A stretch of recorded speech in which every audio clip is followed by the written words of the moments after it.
difference was the pressure was nowhere near as intense as when we started writing, thinking it was going to be a Thin Lizzy record.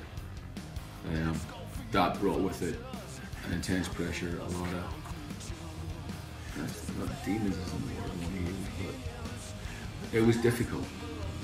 Even though we knew the songs were great, it was just difficult, which is why it was such a relief when we decided to change the name. For me personally, it was, and it was absolutely the right thing to do. Yeah, I don't doubt that for a second. Looking back on it 2 years later. So with this, the band was established. We were sort of forming our own identity, and nothing was off the table. You know, there was no rules. Not that there was the first time around, but obviously we were making a Thin Lizzy record.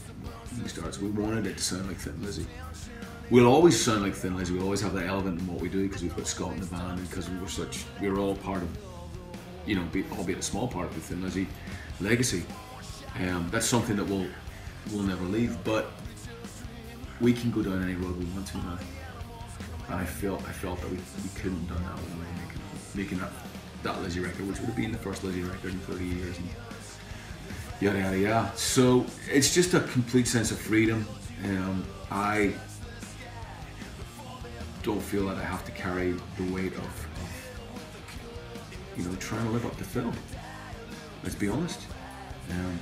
I don't want to live up to Phil. Phil's Phil, you know. I don't want to ever try and live up to Phil. I don't ever want to be put in that position.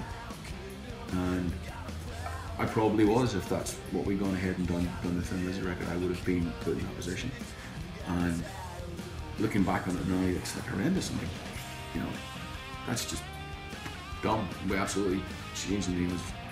I'm surprised it took us so long to realise that, to be honest with you. You know, you get people telling you things, and you're buying into your own kind of hype and all that kind of thing. But it all happened for a good reason, and you know, I think playing the Lizzy stuff live is great because people get to hear those songs and still get a kick out of it. But recording it as Thin Lizzy would just have been wrong, and it was. It would have been wrong, and it was wrong. So I think for our own sanity and our own sakes, and for everybody out there, for us to change the name, cleared the air, and nobody could have any comeback. Nobody could point a finger at us anymore and go, "You're doing it." We're not, you know, not anymore. So it's interesting. I mean, what was just a strange situation, bizarre situation to be in every way. Good and bad. But you know, I'm glad we did what we did.